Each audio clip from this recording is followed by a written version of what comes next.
శ్రీ శివాయ గురవే నమః. గురవే సర్వలోకానాం విషజే భవరోగిణాం నిధయే సర్వవిద్యానాం దక్షిణామూర్తయే నమః అని దక్షిణామూర్తి శరణిస్తూ ధారాళంగా కవుల హృదయం తెలియాలని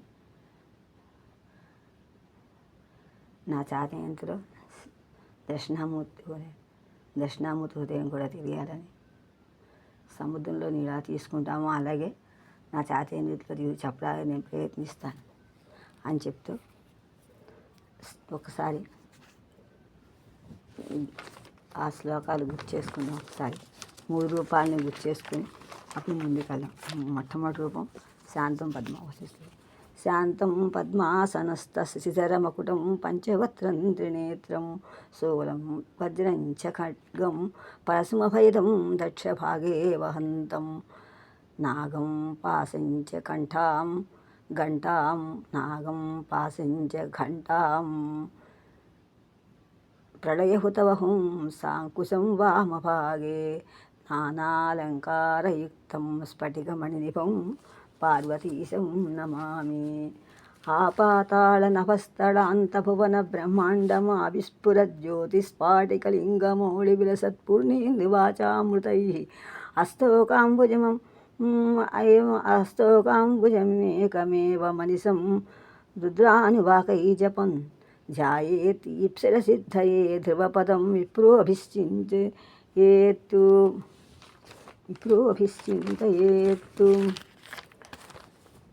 బ్రహ్మాండవ్యాప్తదేహాః భసితభాసమానాః బ్రహ్మాండవ్యాప్తదేహాః భసితహిమరుచాః భాసమానాః భుజంగైః కంఠే కాళः కపర్దాः కైతశశికళాः చండకోదండాస్తాः రుద్రాక్షాः రుద్రాక్షమాలాः లలితవపుషः శాంభవాः మూర్తిభేదాः రుద్రాः రుద్రసూక్తవిభవాः ప్రయచ్చంతి సౌఖ్యం అని చెప్పుకుంటూ నమస్కరిస్తూ చెప్పడా ముఖ్య కారణం నేను చెప్పుకోలేదు. గురువుగారు ఉత్తమ సమయంలో మొట్టమొదటి విశేషమే వేశారు. ఎలా కనిపించారో మంచి శ్లోకాల్లో ఉంటాము చెప్పున్నాం కదా. ఎలా కనిపించారంటే కవిహంసముల మిన్నుముట్టి సలిపెన్ కళ్యాణ గంభీరవా కవితాతుంగ తరంగిణీ రస బహూకార క్రియా క్రీడలందు విజృంభించెను కృష్ణరాయలు సభోద్యోవాహిని చూచూ వివిధోత్సాహము అష్టదిగ్గజములన్ విశృంభ శుంభద్గతుల్ ఆంధ్రభారతీ కాకతీయాబ్జపీఠి విడిచి పంపా విరూపాక్షు కడకుని అబ్జనీ విహారములు సలుపా తుంగభద్రాతరంగిణీ భంగములుగా ఆముక్తమాల్యదా ప్రౌఢామల సౌరభములెందు నలమి కొనగను ఉద్దామమగు ఒక్కధామంబామహిని నెరరాశికములు అంతటన్ నిలచనించన్ పంపా విరూపాక్ష బహుజటాజూటిగా చంద్రికా ద్యుతివల్ వల్కే స్వాగతం ప్రౌఢ విద్యారణ్య భవ్య సజ్యోతి మహుహాశీస్సులు పరిఢవించే తుంగభద్రా నరీ శృంగ వీచియై భక్తిమై పెద్దన పాడ్యమిడియే వినత దిండి మహావిద్వన్ముఖాంభోజ వికసనం ఆఖ్యభూమికి వహించే ఒకట నాచిన సోమ ఎదిగి చూపునడి సాంబ్రాణి ధూపమిడి ఎలమి కలిములి వెలుగ శ్రీకృష్ణదేవరాయలు వసగిన దివ్య నీరాజనంబు అచట చేరిన కవిచక్రములు అలరు కనులకు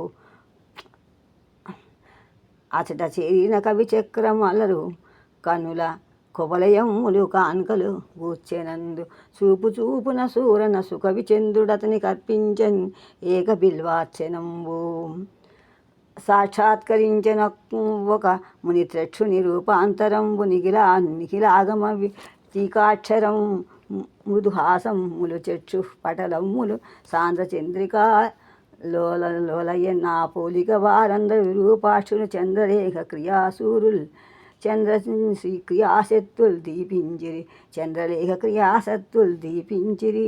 మునులంతటా ఉపనిషత్ కుహర చారి హర్యక్షముల్ చండీ సవల వల్ పటః పటుడిండి మనిస్వనం దుగ్ధడిండీర కటాఖండ మృదుహాస నిచయము నిండిన ఒక వింత వెలుగు నెలకొనియే అటన్ అని చెప్తూ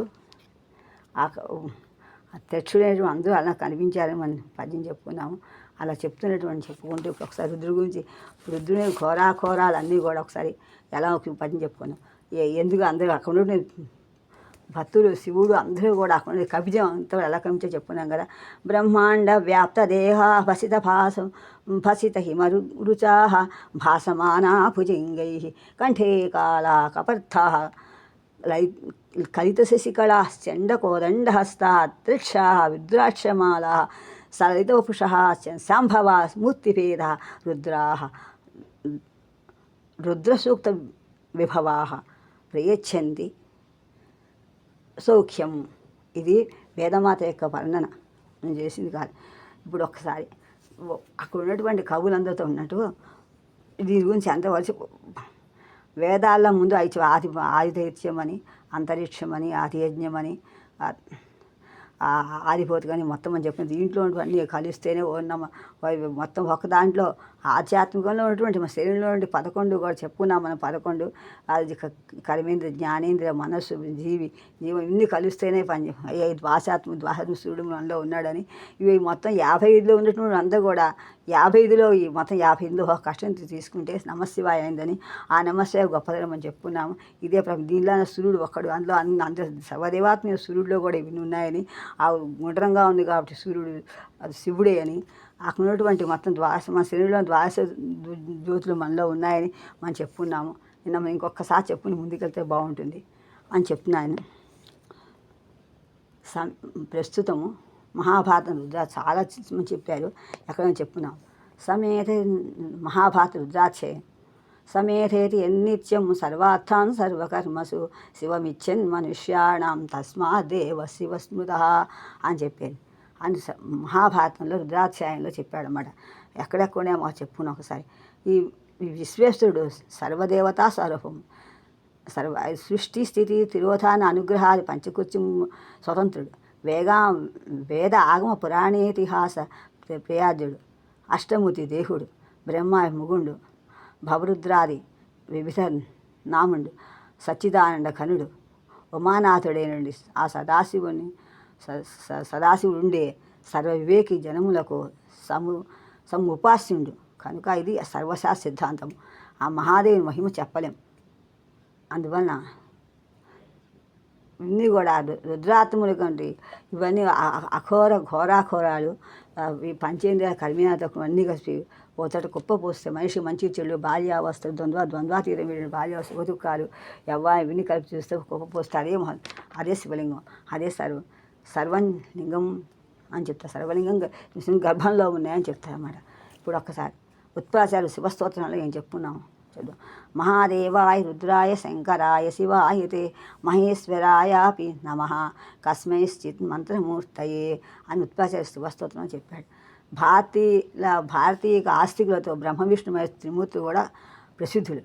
అందులో శివుడేనండి మహాదేవుడు. ఋగ్యజు సామ అథరూపంగా ఉన్న వేదరాశిలో శివుడు పరమ ఉపాస్య దైవంగా కొనియాడబడ్డాడు.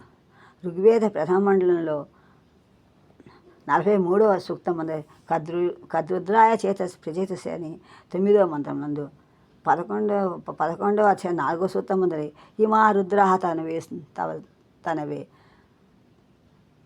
తపసే హిమారుద్రాహ తపసే అను 11 మంత్రం ముందు కూడా ద్వితీయ మండలంలో 33 సూక్తం ముందు మంది అతే పితామృతాం అనేటువంటి 15 మంత్రములందును సప్తమండలపు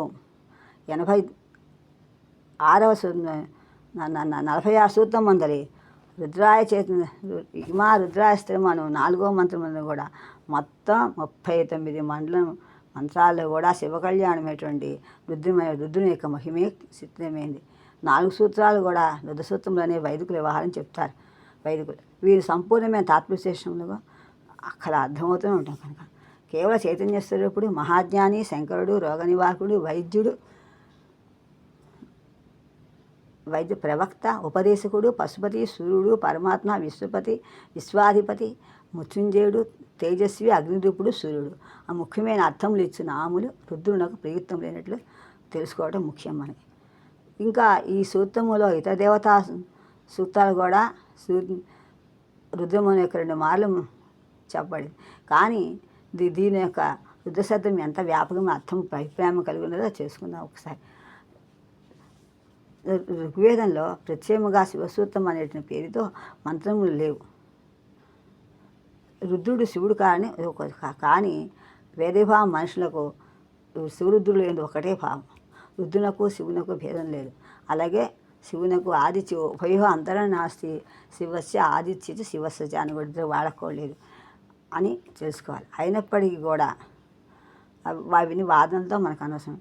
రుద్రశబ్దం మామూలుగా రుద్రశబ్దంలో మనకు ఒక విషయం ఉంది ఏంటంటే అది భయంకరుడైన పేరుంది. కానీ నిఖండు నిరత్తకారుడేంటి ఆస్కాచార్యుడు ఏమంటున్నాడంటే రుద్రో రౌతీతి సహ రోరూయమాణ ద్రవాతీతిన రోదయితేర్వా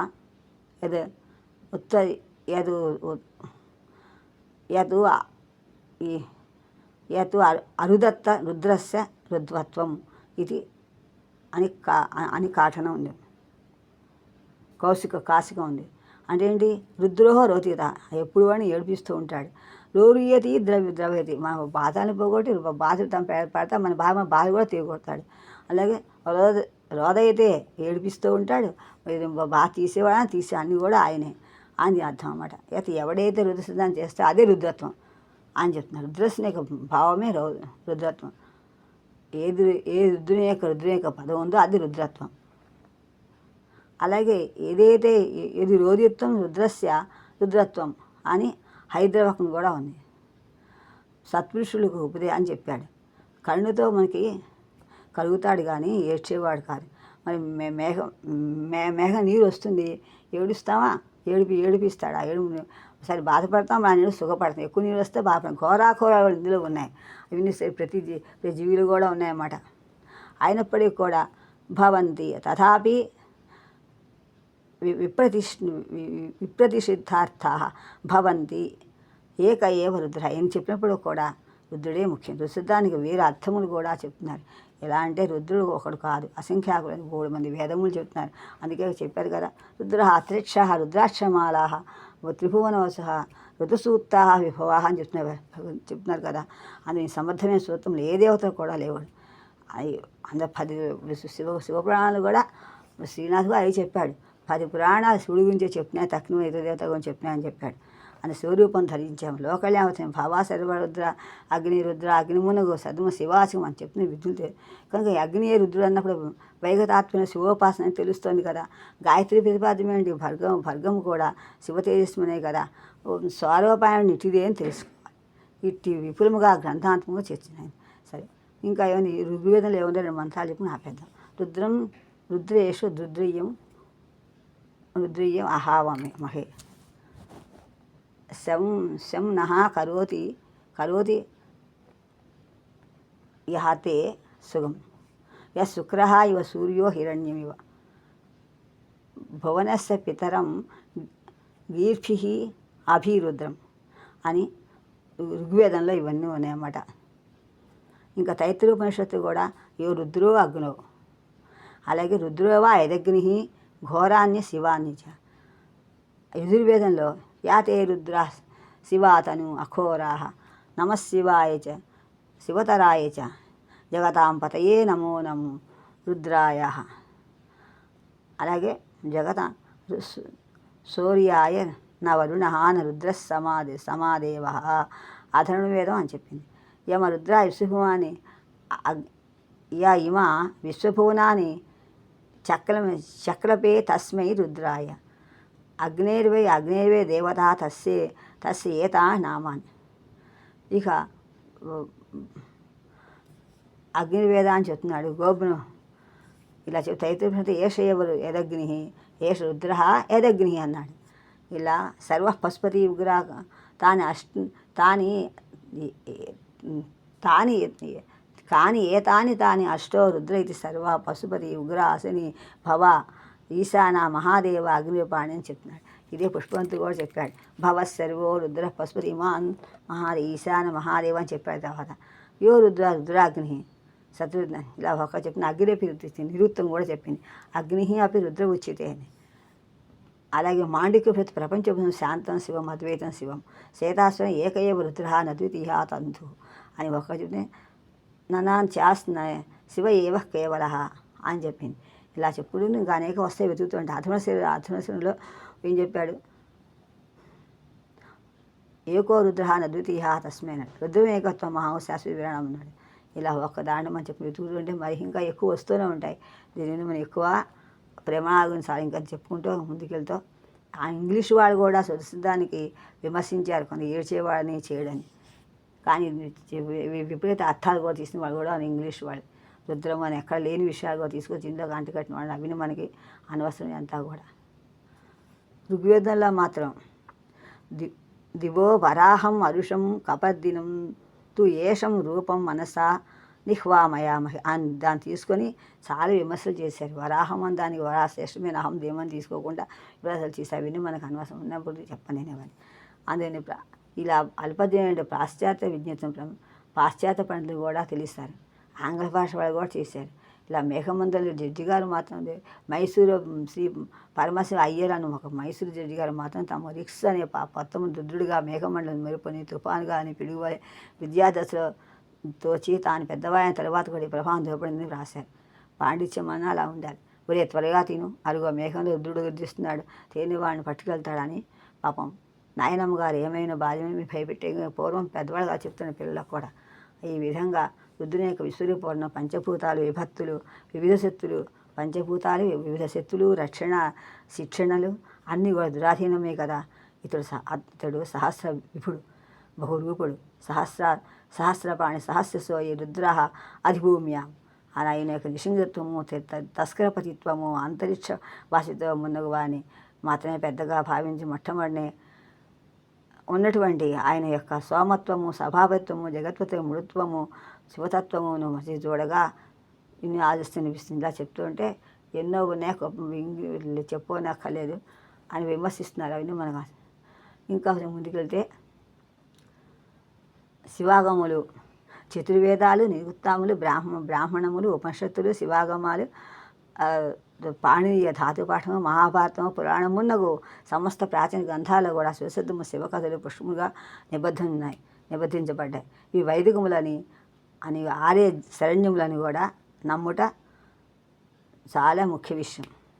యద్దర్శనామృత సుఖానుభవేన ధన్యా నీలోత్పలాని చిరమర్థనిమీలితాని దృగ్మార్గ గోచర రవీంద్రుకర ప్రసంగ భంగేన విభతి శివరస్సహోస్తు జగద్ధర భట్టారకుడు స్తుతిగుచ్ఛమాంజలిలో రాశాడు. దీన్ని కూడా ఒక విధంగా ఆలోచిస్తే ఇదే మహిమనస్తవంలో కూడా మనః ప్రత్యక్చిత్తే సవినమధాయత్తమృత ప్రహుష్యద్రోమాణ ప్రమిద సర్వస్యదృశ యదాలోక్యాహ్లాదం హృదయవ నిమజ్జామృతమయే తదత్యంతస్తత్వం కిం తత్కిల భవాన్.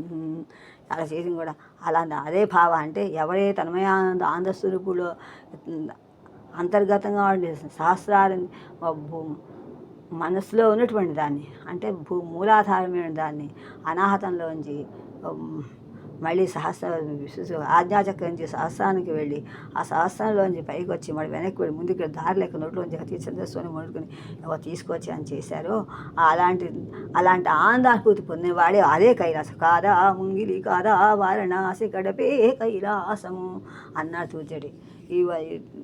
అంత శక్తి ఉన్నవాడు కాబట్టి అలా మా మామగారు చేశారు. మా ఇంట్లో ఉందిగా మల్లంబల వంశమే అలాంటిదేమో. అందుకనే ఆ పంచాక్షరి ఒక చెప్పుకున్నాం.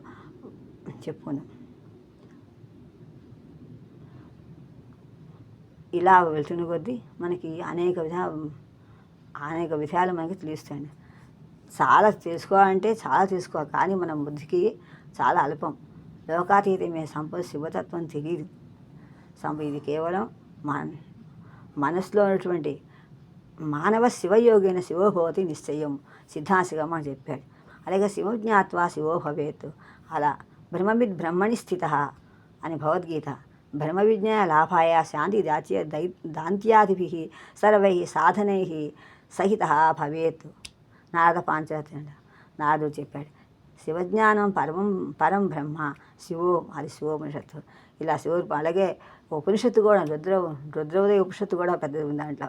అలా సర్వశివ జగత్పతి శివరూప ప్రాణలింగి. ఇలా ఎవరైతే శివోహంను ఎప్పుడు అంటారో శివో గురు శివో వేద శివో దేవ శివ ప్రభు అని వరాహం ఉపనిషత్తు కూడా ఉంది. శివోహం నానాశక్తోహం అద్వైతోహం రుద్రమేకత్వమహం శాశ్వతమయ పురాణం అని శిఖామణి రుద్ర ఏవాగ్ని అన్నారు. రుద్రగంధ హిత్వా యాతిని శివాత్మ యోగ వాసిష్టంలో ఉంది. ఇలాగా శివం అద్వైతం చతుర్థం మన్యంతే ఉపనిషత్తులు కూడా ఉంది. మాండూక ఉపనిషత్తు ఉంది. వీళ్ళ యొక్క సమవాయుద్ధు కూడా జీవుడు ఒకటి కావాలని సామగ్రి కూడా మనకి ఇక్కడ తెలుసుకుంటూ అని. ఇంకా ఈ జగత్తు బయటికి వెళ్ళటానికి కూడా బ్రహ్మం ఒక శూన్యమని మట్టం లేదని చెప్పుకున్నాం కదా. బ్రహ్మం కన్నా జగత్తుకు బయట ఏంది బ్రహ్మం కాదని ఒక అది శూన్యమని కంటే మనకి తెలుసుకున్నాం కదా ఇప్పటిదాకా. మనతో ఏ విధంగా సంబంధము కాని వస్తువుని గురించి మనం ప్రసక్తేదాం కదా. ఎవరిని ఇచ్చేందుకు విషయం పుడుతూ గిడుతూ నడుస్తూ పోతూ ఉంటుందో ఆ మహిషత్వమే శివునికి ఉపాసన అర్హులు వాడు. ఈ శివోపాసన మహాత్ముడికి అంత సులభము, అల్పులకు అంత దుర్లభం. విశ్వంలో చరాచరముల పరమేశ్వరుడు ఒక్కడే పరమకారణుడు.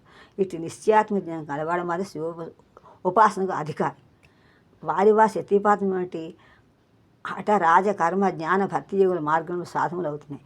ఇందుకు కొందరికి మాత్రమే సిద్ధించింది. తదితరులు తమ సామర్థ్యంలో గమనించి దృఢమైన అభ్యాసవశమున పరమం సాధించవచ్చు. పరమపదాన్ని జీవుని బంధము కూడా సామాన్యమైనది కాదు. ఎంత దీర్ఘకాలం నుండి వెంటబడి వస్తున్నదో కదా. కావునే జీవుడు సాధారణంగా అర్ధకామని పేరాశ కలిగి ఉంటున్నాడు. ధర్మ పురుషార్థమును సేవించే వారి కొద్దిగా ఉండరు. ఇక పరమ పురుషార్థమే మోక్షం అర్పించే వారు ఎక్కడుంటారు? ఎక్కడో కానీ ఉండరు కదా. కనుక జీవునికి తగిన మాయాపాసమే దీనికి కారణం. శివకృప లేకపోతే ఈ పాపవినాశం పోదు. శివకృప సంపాదించడానికి ఉపదిష్టం లేనటువంటి అనేక ఉపాసనలో భక్తి మార్గమే సర్వాధిక సులభమై కలికాలమున శ్రేష్టతరమే ప్రకాశిస్తోంది. శివయోగులు మొదట భక్తస్థలమునే ఆశ్రయించడం ప్రసిద్ధం. నా విధములకు భక్తియోగులో స్వర్ణకీర్తన ప్రధానములు అని అందరికీ తెలిసిందే. ఈ మార్గం దృఢముగా ప్రయాణ శివుడు తన నామరూపములను పోగొట్టుకొని శివతత్వాన్ని పొందుతాడు. అది వేరే శైవ సిద్ధాంతం కూడా భక్తి మహేశ్వర ప్రాసాది ప్రాణలింగి శరణ ఐక్యములు స్వస్థలమందు క్రమంగా ప్రవేశిస్తుంటే వేరే శైవ సిద్ధాంత శాస్త్రము. వీరశైవ అంటే వీరుడు ఖడ్గాలు పట్టిన చెవుల ముక్కుల గురించి గెంతడం అనకూడదు. అలా యొక్క శివుడు నాట్యం చేసి శివుడికి ఉపవాసించి ఎవరికి ఏది ఇష్టమో అది చేస్తే సంతోషిస్తారు. శివుడు తాండవం మనం కూడా తాండవం చేయాలని వాళ్ళు చేస్తారు. భక్తులు వాళ్ళ యొక్క అదృష్టం చేయడం అది వాళ్ళ యొక్క సంస్కారం. అలా చేసినట్టు వాళ్ళ సభ్యత వాళ్ళ ఆచారం, అది వాళ్ళ ఆచారం చేస్తారు. కానీ ఎవరైతే నవరసాలలో కాకుండా శివత్వంలోనే వీరత్వం పొందాడో అది వీరశైవుడు అంటే అర్థం తీసుకోవాలి. ఈ శివత్వం శివశక్తి సదాశివ ఈశ్వర శుద్ధ ఈ శివశక్తి సదాశివ ఈశ్వర శుద్ధ విద్య మాయా కళ విద్య రాగ నీతి పురుష ప్రకృతి బుద్ధి అహంకార మనస్సు శ్రోత్ర త్వక్కు నేత్ర జిహ్వ ఘ్రాణ వాక్ పాణి పాద పాయు ఉపస్థ శబ్ద స్పర్శ రూప రస గంధం ఆకాశ వాయు అగ్ని జల పృథ్వీ అని 36 తత్వములు పరిణిస్తాయి. ఈ చరాచరం జగముతో శివుని పరిణామే అని శివాగములు చెప్తున్నాయి.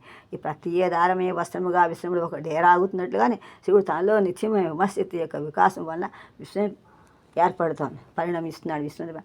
అయితే ఈ పూర్వం ఏంటి ఇప్పుడు ఒత్తి కూడా దేవుని పెడుతున్నప్పుడు ఈ 30 తత్వాలు శివ అంటూ 30 తత్వాలతోటి ఒత్తి చేసి ముందు ఒక రోజంతా కూర్చుని దాని చెత్త ఏమి లేకుండా ఏది మళ్ళీ రాదంతా వీపు చేతితో మధ్య వీపు చేతిలో పెట్టుకుని వీపుతో ఓ పంచాక్షి షడశ్రీ పంచాక్షి చేసుకుంటూ ఈ పని 36 పువ్వులు ఎత్తి 36 తత్వము 36 తత్వం 36 పువ్వులు పెట్టి 36 తత్వాలు చుడుచుట్టి మళ్ళీ 2 భాగాలు మళ్ళీ వచ్చి పైన కట్ చేసి ఒక దారంతో ఉండి మరి కింద ఒకచోటే కట్ చేసి చిప్పి దాని 36 తత్వం దాంతో ఆ 36 తత్వం ఒత్తులు చేసి మళ్ళీ ఒక్క ఒత్తి కూడా ఒక రెండు చేసి మళ్ళీ దానికి ఒక ఒత్తి చేసి మళ్ళీ ఒక కాడక మళ్ళీ ఒత్తులు చేసి నేతిలో నానబెట్టి స్వచ్ఛమైన ఆవు పాలు పితికి నేను తీసుకొచ్చి కాచి వడగట్టి ఆ నెత్తి వెరించి దీపం పెట్టేవారు పూర్వం. బొట్టు కూడా అలాగే అరిటాకులు అడ్డి పువ్వుని ఇది బొట్టు పెట్టినేవారు. మా పెద్దవాళ్ళు అలాగే పెట్టినవారు. ఆ తర్వాత కూడా అలా చేసినటువంటి వాళ్ళలో మల్లంపల్లి వారు ఒకరు. అలా దాంట్లో ఒత్తులు చేసి మా అమ్మగారు మా ఇంట్లో ఒత్తులు పెడ అది అంతరార్థం, దీపం పెట్టి అంతరార్థం. బదార్లు అడ్వెంత నీవున మాడుకొని చేసే ఒత్తులు కాదు. ఈ మా శరీరంలో పంచత్వాలతో కూర్చుని మా జ్ఞానం కర్మ అందరూ చేసుకుని చేసిన ఒత్తులు ఆనందాన్ని దీపం పెట్టాలి అని ఇది. అని ఇక్కడ దాకా ఒకసారి ఆత్మశక్తి వికాసేన శివో విశ్వాత్మనా స్థిత కుటీభావాత్ యథాభాతి పటస్య ప్రసారణాత్. ఈ సిద్ధాంశికామణిలో ఉంది. శివుని నుండియే ఉద్భవించిన ఈ విశ్వము శివుని కంటే భిన్నం ఎలా అవుతుంది? విత్తుల నుండి వచ్చిన చెట్టు ఎలా వేరవుతుంది? ప్రత్యక్ష అణుమాసిద్ధం అనే ప్రమాణత్వంలో ఈ శివాద్వైత శాస్త్రము కర్తవ్యమును జ్ఞాతవ్యమును ఉపదేశించండి. ఎత్తిక్రమంగా జీవాత్ముడు వస్తున్నాడో అదే విధముగా ఉత్తమంగా అవలంబించును వాడే శివుడిగా ప్రతివాడు. అందువలన కామిక కారణ సూక్ష్మ పారమేశ్వర శివాగములను ఈశాద్య ఉపనిషత్తులను వ్యాసుని శివపురాణమందును శివాద్వైతమందు శివకర భాష్యము శ్రీకర భాష్యమందు సిద్ధాంత శిఖామణిను క్రియాసారమందు శివతత్వ వివేకం నందున శివతత్వ రత్నాకమందు గ్రంథములు విశేషముగా చెప్తున్నాయి. భారతంలో కూడా ఇంకా వివరాలు కావాలంటే గోరఖపూరి గీతాభ్యాసవాడి కళ్యాణ శివాంగమని దర్శించదు. శివధర్మ సాహిత్య పరిశ్రమలో కొంత తీసుకోవచ్చు. అందువల్ల చెప్పనక్కల కీర్తిస్తాం. వేదము సర్వ విజ్ఞానమునకు మూలమని మా పెద్దలు చెప్తారు. ఋగ్వేదం అగ్నిమీడే పురోహితం ప్రథమ మంత్రము, స్తోత్ర సాహిత్యమునకు ప్రథమ ప్రచోదితమని అనుకోవడం మొట్టమొదట సమంజసం. కనుక ఇది అగ్నియే రుద్రుడు కావునే అది శివస్తవమని చెప్పదగను. ఈ రుద్ర సద్గునకు విశ్వేశ్వరుడు కళ్యాణకరుడు అని అర్థములే వేద ప్రసిద్ధం. అయితే సంహారకర్త అనే అర్థం ఇటీవల దృఢంగా అయింది. కద్దు మరి శివశబ్దం ఉపదిష్టమైంది కదా, శాంతి కళ్యాణము అర్థములందు కూడా అన్న కద్రుద్రాచేశాను సూత్రము స్పష్టంగా శివస్తవములే కదా. ఋగ్వేదములు శతరుద్రయం నమ్మక చెమ్మకులు అద్వితీయమైన శివస్తవమనియే. అందు భక్తిభావ హృదయములు చక్కగా వ్యక్తీకరించి అన్నటువంటి పని ఎందు కూడా విజ్ఞులు ఏది చెప్పుకోనక్కర్లేదు. అందరికి కూడా విజ్ఞులకి అనుభవగా వేద్యమే. మాండుక్య ఈశ అథర్వ శీర్ష శేతాసు ఉపనిషత్తు కూడా శివస్తవాలు మనకు కనిపిస్తున్నాయి. కావున వేదాంత గౌరవం బట్టి శివుని ఉపాసన కదా తెలుస్తోంది.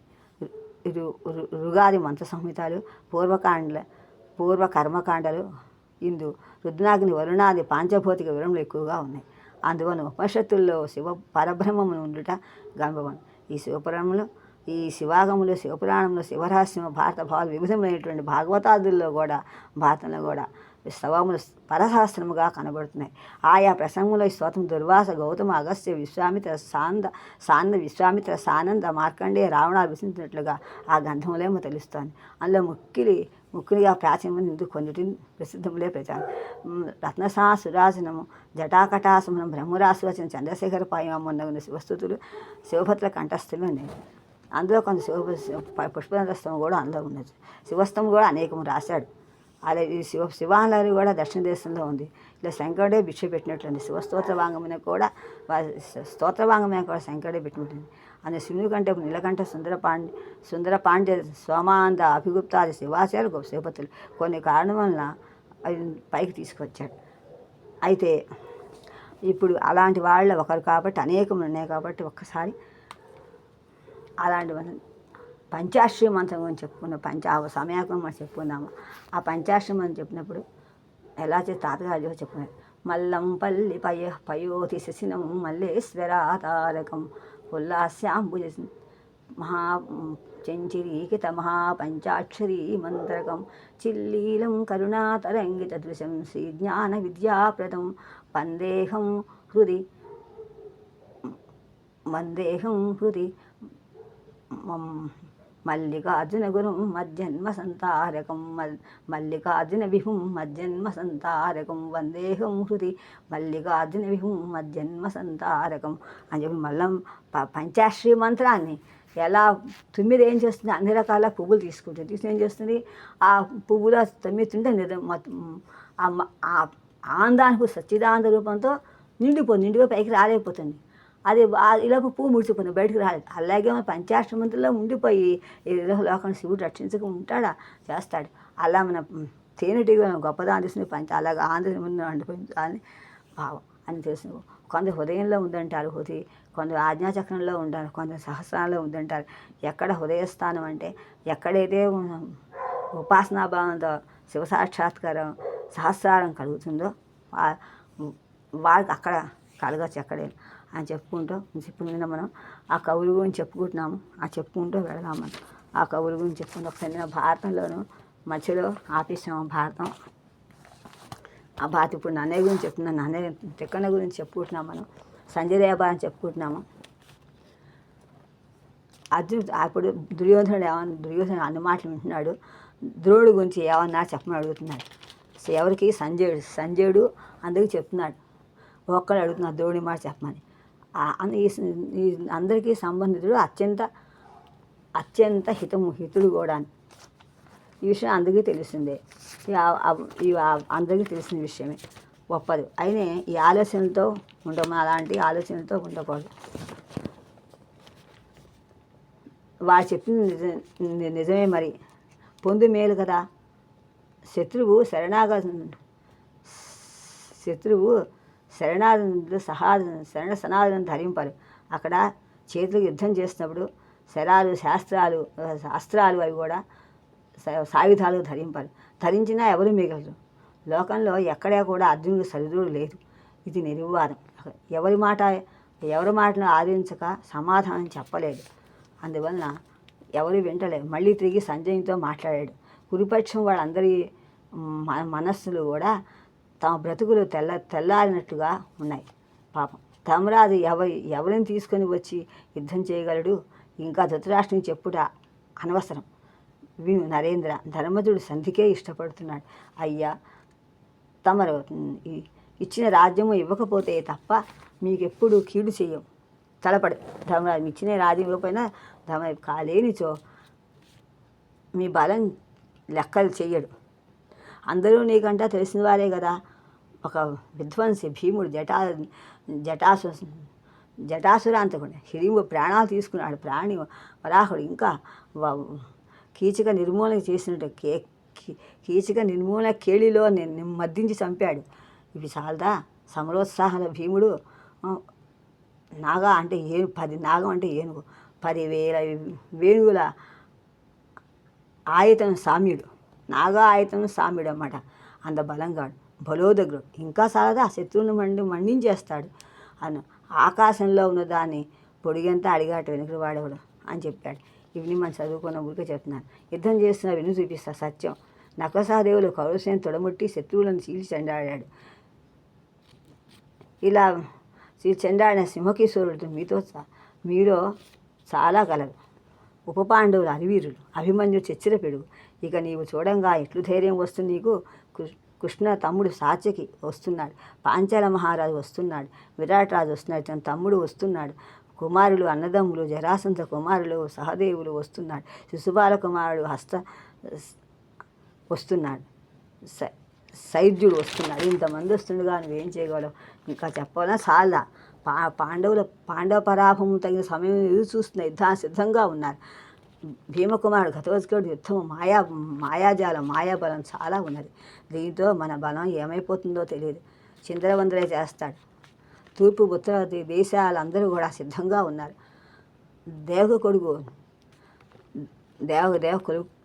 కొడుకున్నాడు. శ్రీకృష్ణుడే వాళ్ళ పక్షమైతే ఇంకా ఏమైనా ఉన్నదా? కనుక ఆలోచించమన్నాడు ధృతరాష్ట్రునికి. గుండె జారిపోయింది, కంగారు పడ్డాడు, వెరవలబోయి బిక్కుమొహం వేశాడు. ఇలా ఒకరు ఎత్తు, ఇలా వీరందరి ఒక ఎత్తు బలం ఒక ఎత్తు, భీముని బలం ఒక ఎత్తు.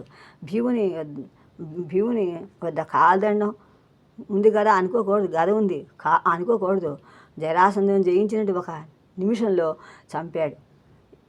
ఇది ఎవరి వలన అవుతుంది?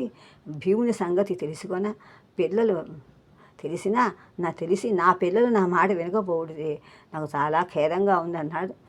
రెండు చేతులు నన్ను విజృంభించు భీముని ధీరహీనులైన అయి నా కళ్ళ వెంట కనిపిస్తోంది.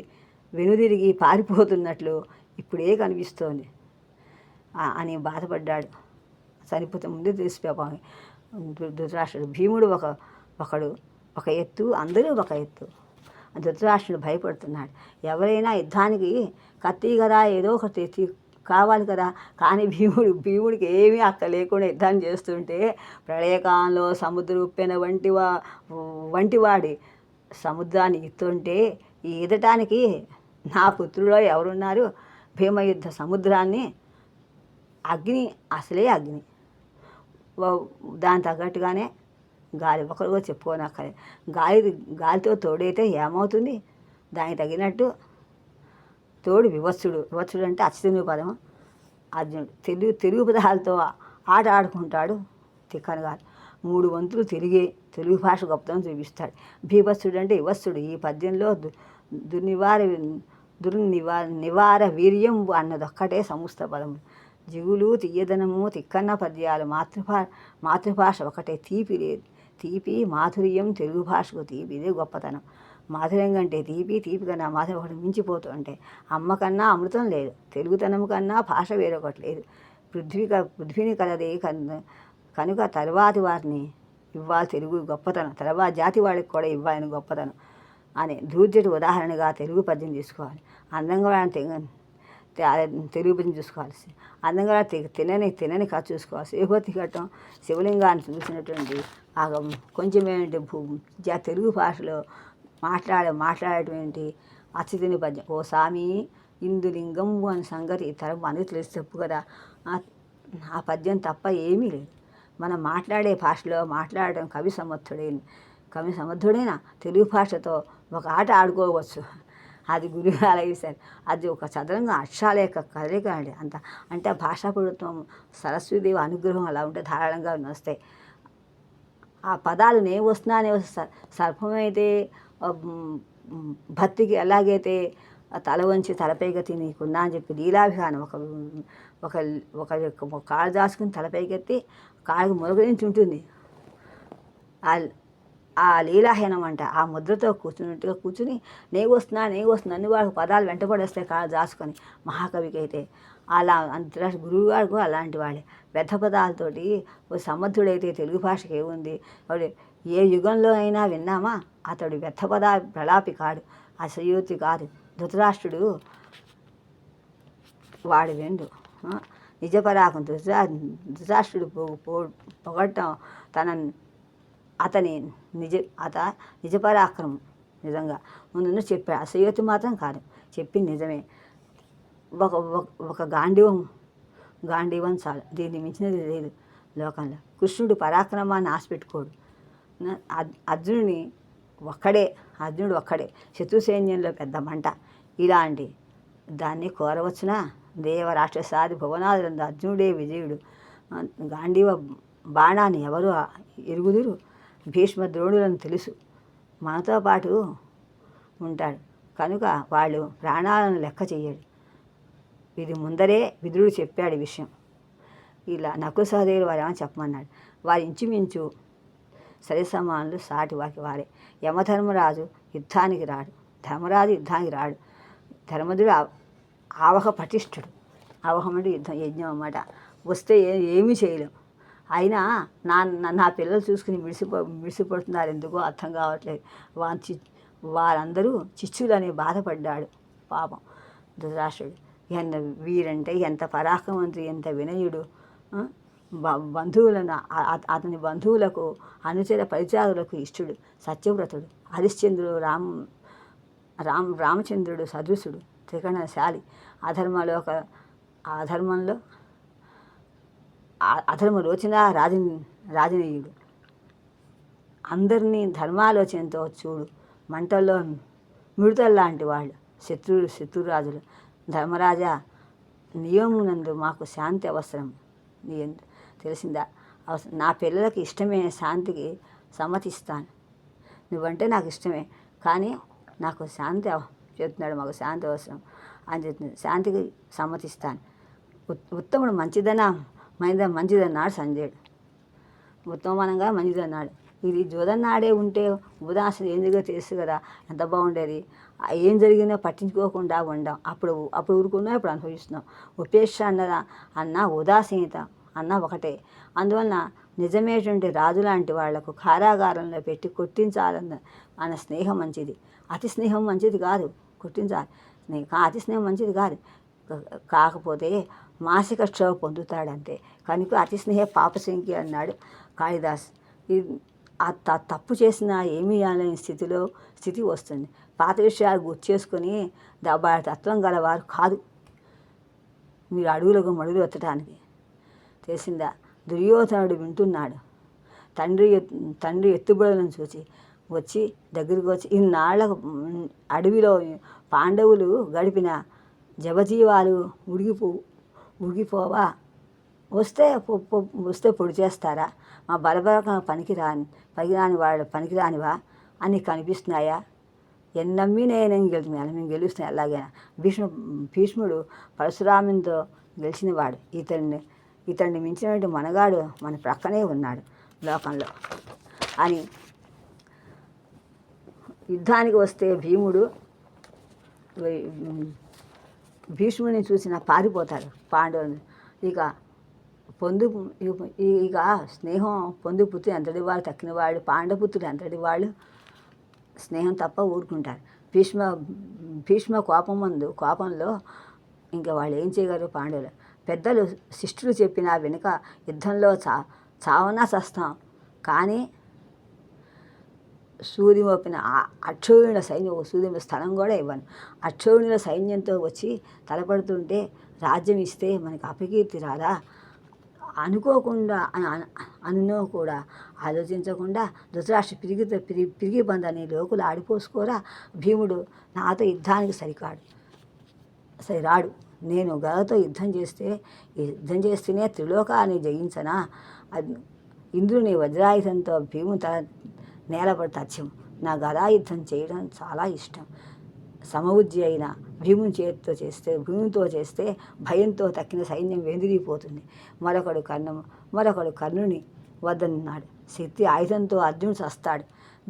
దీనితో యుద్ధం ఆరిపోతుంది కూడా. అది కాక ముందుగా భీష్ముడు చాలు వాడిని ఎదిరించడానికి. అది కాక 100 మంది తమ్ముళ్ళు చాలు ఈ జగత్తును జయించి రావడానికి. మాకు 11 అశ్వినుల సేన ఉంది. అశ్వినుల సేన ఎక్కువ సారవంతమైనది. మా బలం మీ బెంగను చూసి ఏమో విచారం తగ్గించలేకపోతున్నా. చూసి కూడా ఎందుకు ఇంత తగ్గించలేకపోతున్నా, ఇంకేం చేయలేకపోతున్నా. ధర్మదేవాడు చెప్పమన్నాడు సంజయుడు. యుద్ధం చేయటం ఇష్టం లేదన్నాడు. తక్కిన వారందరూ పెళ్ళికి వస్తున్నట్లుగా అందరూ కూడా పెళ్ళికి వస్తున్నట్లుగా ముస్తాబులై వస్తున్నారని చెప్పినాడు. తక్కిన వారు బలం మాకు ఎప్పుడూ తీట తగులుతుందా అని ఆరుపడుతున్నారు. మా భుజబలానికి యుద్ధబలానికి ఎప్పుడు వస్తున్నాను. అక్కడ వీరరసం ఉత్సాహంతో ఎక్కువగా ఉంది అని 11 అశ్వముల బాణాలు పెంపు యముని గద దేవతాశ్రమంలో ఉన్నాయి. భీముని గద సొంపుగా ఉంటుంది. యుద్ధంలో మాత్రం ఉండదు. తక్కిన వారు చూడటం యుద్ధమస్తమో ఆగదు. తక్కిన వారు సరే ఆయన ధైర్యంగా ఉన్నారు. కయ్యాన్ని కాదుగుతున్నారు. ధర్మజుని మాట చెప్పమన్నా తక్కిన వారి గురించి ఎందుకు చెప్తున్నావని దుర్యోధనుడు సంజయుడిని అడిగాడు. తిరిగి మా దగ్గర చాలా బలం, వ్యక్తి బలం వాడది, ఎవరి వ్యక్తి బలం వాడది. మా వద్ద ఆయుధ బలం చాలా ఉన్నది, వాళ్ళ వద్ద చాలా ఆయుధ బలం. ఆయుధ బలంలో వారికి లోటు అన్నాడు సంజయుడు. ధృతరాష్ట్రుడు మన వద్ద భీష్మాది గురువులుండా వాళ్ళలో యుద్ధం చేస్తారు, వీరికి సమౌజ్య ఎవరసలు అన్నాడు. గంగాసురుడిన శిఖండి భీష్ముని పగపట్టి తపస్సు చేసి ద్రుపది కుమార్తెగా పుట్టి తర్వాత పురుషునిగా మారాడు. ఇతడికి విరాట సైన్యంతో తోడుంది, ఇంకేం చేస్తాడు? ద్రోణుడు దుష్టజముడు ద్రౌపది సోదరుడు. వారికి అగ్నిలో ఆయుధము రథాలతో పుట్టి పాండవులు తోడున్నాడు. రారాజు తమ్ముడు 100 మంది మాతిపుత్రులు భీముడు చాలు. తక్కిన వారిని ఇంకా రారాజు తమ్ముడు 100 మంది చాలు. దాన్ని సమకూర్చుకుంటాడు. ఇంకా వారి కుమారులను తగ్గించాలి, వారి కుమారులను చంపడానికి. అభిమన్యుని వందు కర్ణుడు అర్జునుడు సమవిద్యుడు ఇలా ఒకళ్ళొకళ్ళు అని ధైర్యపడుతున్నారు. దుర్యోధనుడు కాళిందుగను ఉన్నారు, కైకేయి సాడు ఉన్నాడు, ఇంకా సాడు ఉన్నాడు. ధర్మజు శిల్యుని చంపాలనుకున్నాడు. మిగిలిన వారు ఎవరి దారి వాళ్ళే చెప్పక్కలే చంపాలనుకున్నారు. ఈ మాటలు విన్న బెంగతో ధృతరాష్ట్రుడు మాట్లాడాడు. నా కొడుకులు ఎట్లు బుద్ధి వస్తుందో, ధృతరాష్ట్రుడు చెప్పినట్లు వారిని జయించడం మన వాళ్ళని లేదు, మనకు సాధ్యం కాదు. సంజయుడు చెప్పినట్లుగా ధృతరాష్ట్రుడు చాలా బాధపడి, నాకు ఎలా వింటాడని ధృతరాష్ట్రుడు బాధపడ్డాడు. సంజయుడు చెప్పినట్లు వారిని జయించడం మన వల్ల కాదు, సాధ్యం కాదు. అక్కడ ఉన్న ధర్మం రాజుతో కృష్ణుడు ఇలాంటి వారిని నా కొడుకులు వినరే, చెప్తూ ఉంటేను ఇది నా జన్మకు కడుపు కోతే అవుతుంది. నా కొడుకులకు సాయం పడిన రాజులు కూడా ఆయువు తీనట్టుగా ఉన్నది. ఇంకా ఎలాంటి మాటలు వింటానో పలుకులు, ఇది వదిలేయమన్నాడు. అప్పుడు దుర్యోధనుడు మాట్లాడుతున్నాడు. మేము పుట్టినది ఒకతో విద్య జరిపినది కలిసి పెరిగాం, పాండవులు మేము కూడా. వాళ్ళకే జయం వచ్చిందంటే ఆధారం ఏంటి? ఎందుకు వాళ్ళని వర్ణిస్తావు అస్తమానం? మమ్మల్ని సామర్థ్యాన్ని ఆలోచించవు. నీవు ఈ రాజ్యము వారికి ఇవ్వక మమ్మల్ని పరిపాలించమని బ్రహ్మయే మా నుదుట రాశాడు కదా, ఏమైనాడో. అప్పుడు ధృతరాష్ట్రుడు నా కొడుకు ఉన్మత్తుడా మాట్లాడుతున్నాడు. నయం, ధర్మము పరాక్రమము సత్యాలు ఇవి ఉండవు, గెలుపు వారిదే, నా కొడుకులో కీడు వస్తుంది అన్నాడు. అప్పుడు సంజయునితో అసలు యుద్ధానికి పురిగొల్పుతుందే వాడురా చెప్పమన్నాడు. దుష్టజ్ఞుడు యుద్ధం అంటే అగ్నిలో వేసే నెయ్యి వేసినట్లు కాదు అనుకుంటున్నాడు దుష్టజ్ఞుడు. ఇంకా ఆ ఎదురు పరీక్ష అనుకోవట్లేదు. భీష్ముడు కరింగట ఆ సముద్రంలో ఉంటే కొండలనుకో తరంగాలు గుర్రాలు ఇట్లాంటివి కౌరవసేనకు నేను చేయిలు కట్టవుతా అన్నాడు. ఒకళ్ళొకళ్ళు దుష్టజ్ఞుడు ఆ మాట విన్నాడు. ధర్మజుడు కొనియాడు. కాన మేము సుఖంగా ఉన్నామన్నాడు. దుష్టజ్ఞుడు నాతో అన్నాడు, దేవతా రాక్షసాలు చంపినట్లుగా విన్నట్లుగా అర్జునుడిని కూడా కూర్చి చెయ్యమని మీకు చెప్పమన్నాడు. అర్జునుడు చెప్పమన్నాడు. కనుక ముందుగా వచ్చి శరణన్న వారిని రక్షించగలడు అని చెప్పమన్నాడు అర్జునుడు, ధర్మజుడు కూడా. ఇలా చెప్పంగానే దుష్టజ్ఞుడు అన్నాడని మీకు కూడా ఇలానే చెప్పమన్నాడు. కనుక సగరాజ్యం ధర్మజుడికి మనకు బిచ్చం వేస్తామా? కానీ సగరాజ్యం ధర్మజుడికి ఇవ్వమని మనం మంచిది కాదు దుర్యోధనుడితో అన్నాడు. మన పెద్దవాళ్ళ వారికి ఇష్టం లేదు కదా అని నచ్చ చెప్పాడు. నేను రెచ్చగొట్టిన కర్ణ, దుశ్శాసన, శకుని మీరే నన్ను ఉరుగొలుపుతున్నారు. నువ్వు చెప్పిన ధృతరాష్ట్రుడు కన్ను రెచ్చగొట్టాడు. నువ్వు చెప్పిన పెద్దలకు నమ్ముకొని యుద్ధాన్ని దిగటం లేదు, యుద్ధాన్ని దిగట్లా మేము. ఇప్పుడు అబద్ధం చెప్తున్నాడు. నేను సూర్యుని ఒప్పినంత స్థలం కూడా ఇవ్వను. నా తమ్ముడు దుశ్శాసనుడు కర్ణుడు ఉన్నాడు. కానీ పాండవ అగ్ని జ్వాలను అణుపుతాను, కనుక నాకెవరూ అక్కర్లేదు అన్నాడు. దయచేసి నన్ను బాధ పెట్టవద్దు, వాడికి సూర్యుని ఒప్పిన స్థలం కూడా ఇవ్వన్నాడు. నేను గూర్చి బాధ లేదు, కానీ నిన్ను నమ్ముకొని చాలామంది చనిపోతున్నారు, నాకు అదే బాధ అన్నాడు. నువ్వు ఎలాగో చనిపోతావు కనుక పోరికి సిద్ధపడు యాడవు అని నీ బలాన్ని పణంగా పెడుతున్నావు. సిద్ధపడి నీ బలాన్ని పణంగా పెడుతున్నావు. ఆనాడు భీముని గదాతో ఆటలాడుతూ ఉంటే చివరికి జరిగిన నీ గుర్తు వస్తున్నాయి. అప్పుడు గుర్తు వస్తాయి బాధ అంతా కూడా అని అన్నాడు. ఆ అమ్ముల బాణ నీ సైన్యం తెగ నరికిన నాడు విలువిలాపోతా. అడవిలో ఉంటా చూసుకో. అత్తరి నేను కూడా నా మాట గుర్తుంచుకుంటావు. కౌంతేయ శక్తి దేవతాశక్తి, కౌరవ బలం కేవలం మనుష్య శక్తి. కానీ నిలబడగలదా? రథం, ఆయుధాలు, అగ్ని ఇచ్చాడు, అర్జునుడికి ఇచ్చాడు. యమ, వాయు, అగ్ని, అశ్విని దేవతలు వారికి తండ్రులు. అదృశ్య రూపంలో వాళ్ళని రక్షించడానికి గుర్తుంచుకో. ఇప్పుడు అందరూ వస్తారు, జాగ్రత్త. దుర్యోధనుడు నేను శక్తి మహామహిమను గూర్చి అస్త్రాన్ని సంపాదించాడు. నా శస్త్రాలు వాసుదేవుడు తోడని, నా ధృతరాష్ట్రుడు పుత్రుడు అని ఎంతో అదే ఎంత గొప్ప అత్యంత శిఖరం కమ్మిపోయి పెద్ద చెట్టు నాకు భీష్ముడు నాకు చెట్టు ఎంత పైన ఉన్నప్పుడు భీష్మ పితామహుడు అత్యంతమైన శిఖర కమ్మిపోయి పెద్ద చెట్టు లాంటి వాడు. అందువలన చెట్టు చివర కొమ్మ వలె ఉన్నాడు. అందువలన అది తెగితే అది దాన్ని తిరిగి ఎక్కిన వాళ్ళందరూ కూడా కింద పడి చనిపోతారు. అలా జరిగినట్లయితే వారిలో నీ పిల్లలు కూడా చనిపోయారు. బాహ్లీడు చెప్పమన్నాడు. వాళ్ళకి ఇవ్వమన్నా వాళ్ళు మాట వినన్నాడు. తండ్రి మాట కూడా ఇవ్వలేదు. తండ్రిని ప్రార్థిస్తున్నాడు. నీ అన్న ధర్మరాజు నీ విడిచి పెట్టద్దు, నీ భాగం నీకు ఇచ్చేయి అన్నాడు. అలా ఏం చెప్పినా కూడా మనసు విరిగి చెయ్యి ఎంతవరకు ఉంటుందో, విరిగిన చెయ్యి ఎంతవరకు చాచగలమని నీ కొడుకు కట్టినాడు కానీ కన్నుతో చేయలేడు. కానీ కరుణునితో ఇలా పలికాడు. కరుణ, నువ్వే నా కొడుకుని రెచ్చగొట్టి చంపడానికి తయారవుతున్నావు.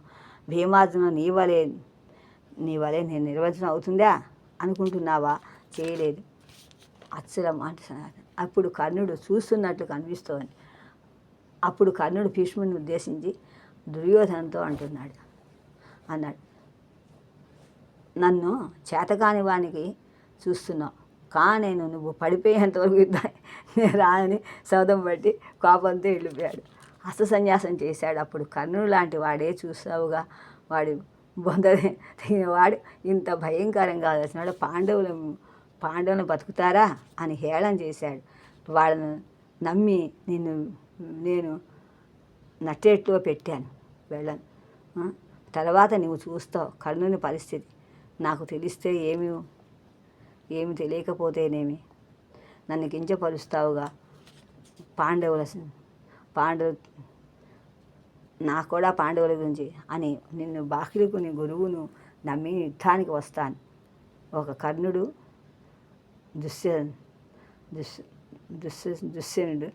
దుశ్శాసనుడు చాలు చంపడానికి వీళ్ళు చాలు, చంపి గెలుస్తాను. జయం మాదే. నీతేమో అవినీతేమో నాకు అనవసరం. చివరికి నా మగతాన్ని నేను నమ్ముకున్నాను. మీరు యుద్ధం మానేస్తే మానేయండి. ఉత్తరోత్తరం బలీయః. చివరికి అర్జునుడు ఏం చెప్పాడో చెప్పమన్నాడు. సంజయ, నా మాట ఏమంచి భూమిలో నా మాటగా చెప్పు. ఈ భూమిలో సగం రాజ్యం ధర్మరాజుడంత వాడు అడిగినా ఇవ్వకపోతే ప్రచండాగ్నితో సంగ్రామ హోమం జరుగుతుంది. సంగ్రామ హోమంలో కౌరవులు ఆహుతవుతారు. చివరికి అందరూ వెళ్ళిపోయారు. సంజయ్ ధృతరాష్ట్రులు సంభాషణ అది ఏం చెప్పండి. నిజంగా వాళ్ళ బలానికి పాండవ బలం చాలా గొప్పదా అని అడిగి చిన్న ఆశతో అడిగాడు. ఏమా తెలియక సంజయుడు సరిగ్గా చెప్పగలవాడు వేదవ్యాసు ఒకడే అన్నాడు. భార్యతో సహా వస్తున్న పిలువగా వచ్చాడు. వ్యాసం తత్వంగా వచ్చాడు. విషయం తెలిపాడు. అడిగాడు. ఆ శానంలో వాసుదేవుడు ఉన్నాడు. అతనితో సమాయన వాడు ఎవరున్నారో చెప్పమన్నాడు. మనలో ఎవరున్నారు అని ఎవరైతే వశమున్నాడు గడగడలాడిస్తాడు అన్నాడు. బాణాసుని ఒక గడిలో సంహరించాడు. చిన్నప్పుడే దేవలోక కల్పవృక్షాన్ని తీసుకువచ్చాడు భార్య కోసం. నేను ధర్మరాజు పాండవార్థం అర్జునుడికి ఏమైనా చేయగలడు. దుష్కర్మ కార్యంలో కూడా క్రీడలాగా చేయగలడు. పూర్వభావ సగుడు నరనారాయణుడు గుర్తుపెట్టుకో. దివ్య రూపంలో ఉన్న అన్నీ ఇవ్వగలడు. అతని చక్రం సూక్ష్మ రూపంలో ప్రవేశిస్తుంది. పాండవులను కొలుచుట వ్యర్థం. వ్యర్థం. అన్నీ వాళ్ళ కృష్ణుడే. చేతనైతే అతన్నే కోరు. చతుర్దశ భువనాలకు కూడా ఒక ప్రక్క అతని పరాక్రమంలో రెండవదే నెగ్గును. విశ్వకర్మ తన మనస్సులోనే సంకల్ప సృష్టించాడు అన్నట్లు అలాగే కృష్ణుడు తన 14 యోగాలు చూపించాడు. తల్లికి సత్యధర్మానంతుడు కృష్ణుడు ఈ జయుండు కూడా దీన్ని తోడుగా అర్జునుడు ఉంటే చెప్పవలా వేరే. కృష్ణుడు ధనంజయుడు అర్జునుడు ఉంటే అని చెప్పగలరా? ఇంకా దుష్ట శిష్టరక్షణ పాండవ నెపంతో నీ కొమ్ములను చంపుట నిశ్చయం. ఆయన ఆశ్రయిస్తేనే అందరం బ్రతుకును. అతని గూర్చి నీకు ఎలాగో తెలుసని అడిగాడు వేదవ్యాసుని. ధృతరాష్ట్రుడు చెప్తున్నాడు. పురుష ప్రయత్నంతో పూర్తిగా ఉంటుందో నెరవేరుతుంది. సంధికి చేర్చవలసినది ముఖ్యం కాదు. భీమునితో పరిహాసం, ధైర్యాలతో మాటలు జరిగే విధంగా అర్జునుని మాట చవిత్నాటి చంద్రునిలా విత్తనాలలాగా వాళ్ళ ప్రయత్నాలు ఫలించలేదు. కౌరవులవి వాళ్ళకి ఈ భూభాగాన్ని 2 భాగాలుగా చేయండి. ఏదో విధంగా సంధి చేస్తే గౌరవం సుఖం కలుగుతుంది. ఇది నాకు రుచింపలేదనుకో, మీ పని ఇలా చేయని ఆతిమ్మని అతని హితవు చెప్పాడు. అలా ఉండే మొదటి నుంచి నీ మనస్సు నిన్నే వశవర్తులమే కదా అని కృష్ణుడి మాటలు విన్నాడు. రైతు కష్టపడి భూమి దున్ని విత్తులు నాటి వస్తాడు. ఇలా చేసినంత మాత్రాన పంట పండుతుందా? వర్షం లేక అది పురుష ప్రయత్నంగా కనుక పురుష ప్రయత్నం చెయ్యాలి కదా. నా ప్రయత్నం నేను చేస్తాను. సంధి అంటే పురుష ప్రయత్నాన్ని చేస్తాడేమో చూస్తాం. ఎవరిచ్చ ఎలా ఉందో, దైవేచ్ఛ ఎలా ఉందో అలా జరుగుతుంది. అంత ద్వేషం చేసిన వాడు గోగ్రహణంలో అప్పుడు నీ ప్రయత్న సమయంలో భీష్ముడు అర్జునుడే కదా చూశాడు. వస్తుందా అని గుర్తించే భీష్ముడు ఒక్కడే కదా అర్జునుడు వచ్చాడని తెలుసుకున్నాడు. జయాపజయ దృష్టిలో ఉంచుకొని చెయ్యాలి. సమయానుకూలంగా చెప్పినది పద్యం మళ్ళీ చెప్పడం తిక్కనకు అలవాటు. వచ్చినవాడు పలుకుడు దుర్యోధనుడు పరాక్రమ ఈ 2 వేళ పనిలో ఉంది. అది ఉద్యోగ పనిలో కూడా ఉంది. అలాగే ఇది కూడా ఉంది. ఏ పద్యం అది? తిక్కనగా రాసిన పద్యం మళ్ళీ వేళపరంగా. కడు పసిబిడ్డ అడవులకు వెళ్ళిపోతుంటే పాండవులు అడవులకు వెళ్తుంటే కుంతి అప్పచెప్పింది ద్రౌపది పంచపాండ నకుసోదరుని పంచపాండలతో నకుసోని పంచిపెట్టింది స్పెషల్గా. వీడొకడు కడు కసిబిడ్డ వీడొకడు పసిబిడ్డ ఎంతయ్య కోమలము ఎప్పుడైననే కొడుబొకు బిల్దుగాని నిన్నుగని ఊరరి వెళ్ళాడు. పద్యం ఏం మర్చిపోయాను. ఈ పద్యం ఎప్పుడు చేస్తున్నాను. ఇలా ఈ పద్యం కూడా 2-3 సార్లు వచ్చింది. ఇందులో అందం ఉంది. కృష్ణుడు దేవుడు, యుద్ధం చేస్తాడు. నీ యుద్ధం చేయను, రాజ్యం ఇవ్వను అన్నాడు. ఆనాడే దుర్యోధనుడు. ఈనాడు ఊరుకుంటాడా? దాని ఫలితం ఏంటో ఇప్పుడు తెలుస్తుంది. ఒక చేత్తో అర్జునుని చేత్తో ఓడినా గెలిచినా వాడికే అర్థం కాదు. ఓడినాడు అప్పుడు వాడికి అర్థమవుతుంది వాడి గుణదోషాలు. కనుక ధర్మద దూతను నేను ప్రయత్నిస్తాను, మళ్ళీ వస్తాను అనగానే నకుల సహదేవుల మాటలు చెప్పమన్నది. అప్పుడు వెంటనే వ్యర్థం కాదని అదేమిటో ఒకరిని ఇప్పటిదాకా నిబ్బరించుకున్నాం, ఇప్పుడు ఊరుకోము, అందరూ వినగా చెప్పు అన్నాడు. జరిగిన గోగులను దృష్టిలో పెట్టుకొని యుద్ధాన్ని నిరాకరించకపోవచ్చును, కానీ నువ్వు చెప్పిన విరాటుడు చేస్తాడు. దాన్ని వినడని నా నమ్మకం అన్నాడు. సహదేవుడు దుర్యోధనుడు వస్తాడని రాజ్యం నమ్మకం నాకు లేదన్నాడు. అయినా మీరు ధర్మ మార్గం చెబుతున్నారు. ఇది కాకపోతే హెచ్చరిక కూడా కాకపోతే హెచ్చరిక కూడా అవుతుంది కదా. ఆనాడు అరణ్య అజ్ఞాతవాసాలు పూర్తయ్యాక వస్తే మీకు ఇస్తా అన్నాడు దుర్యోధనుడు. ఇలా అన్నాడే సాత్విక మాటలు ఇది సంతోషించాడు, సమర్థించాడు. ఈ గౌరవం పోతుంది. కృష్ణ వాళ్ళందరికీ యుద్ధంలో ఇష్టం అన్నాడు. అందరూ ఆనందించాడు. కయ్యంబు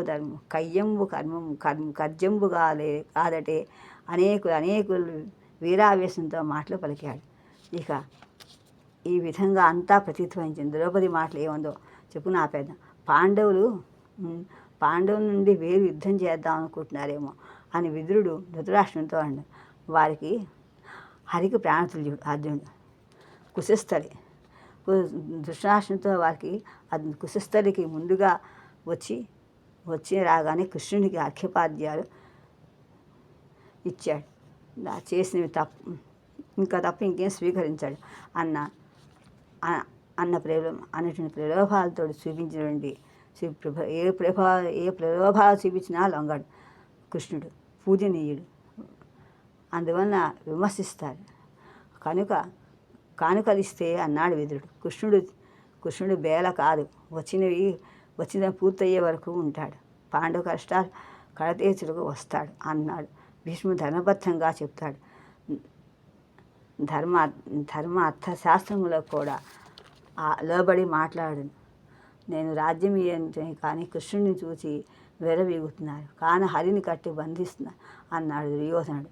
అప్పుడు అందరూ యాదవుల నుండి పాండవులు నాకు వశమైనందుకు ఆశ్చర్యపడ్డాడు. ఇది జగద్రోహం, ఇది మర్చిపో. దూతను మహావ్యక్తిగా ధర్మోత్సాహాన్ని ఎవరి చేత బాధింపరాదు ఎవరు అన్నాడు ధృతరాష్ట్రుడు. హరి వచ్చుట వల్ల కష్టం నష్టం లేదు. పాపాత్మ అతడు ఏం చేస్తాడు? అది చేశాడు. తండ్రి ప్రాణగొడ్డం ఇవన్నీ కూడా వేంకట శాస్త్రం. ప్రాణగొడ్డమేటువంటి కార్యం చేయని అన్నాడు. అలా అని విసురుగా చెడ్డ ఆలోచనతో రావడమే మహాపాపం. దుష్ట నష్టాత్ముడు అని భీష్ముడు వెళ్ళిపోయాడు అక్కడి నుంచి. తండ్రి ఇలాంటి ఆలోచనలు రాకూడదు. వస్తే చేస్తా, నా మాట విని ఇది నమ్మమన్నాడు. ఆ తర్వాత కళ్యకృత్యాలు తీసుకుని సభకు వచ్చాడు కృష్ణుడు. అలా వచ్చినట్లు భీష్మ బాహ్లీగుణుగా పట్టుకెళ్ళాడు. స్వాగతాన్ని ధృతరాష్ట్రుడు తప్పుగా అందరూ వెళ్ళారు. కృతవర్మ తన వాడు కాన కృతవర్మ తన వాడుగా కౌగలించుకున్నాడు. ప్రౌఢబాలుడు కృష్ణుడు పలుకుడు సభకు ఉన్నప్పుడు ప్రజలు ఆడుకుంటున్న శిరోభాగాలు కూడా ఉపనిషత్తు వేదాంతంలో కూడా వీటిపై కాలు మోపగలిగిన వాడు అతడే అని తప్పించిపోతున్నారు బాలవృద్ధం అంతా. చూచుటకు వచ్చిన జనులు అదిలిస్తున్న వారిని అదిలించాను. దానినే పెరుగు నెయ్యి మృదువుతో కలపాలి కానీ మధుతో పుచ్చితే ఇది మధుపరకం ఉందా అది చేస్తుందా కలపాలి కానీ అని చెప్పారు. తులాభాసం మరి భాగం తర్వాత చూద్దాం ఏమైందో.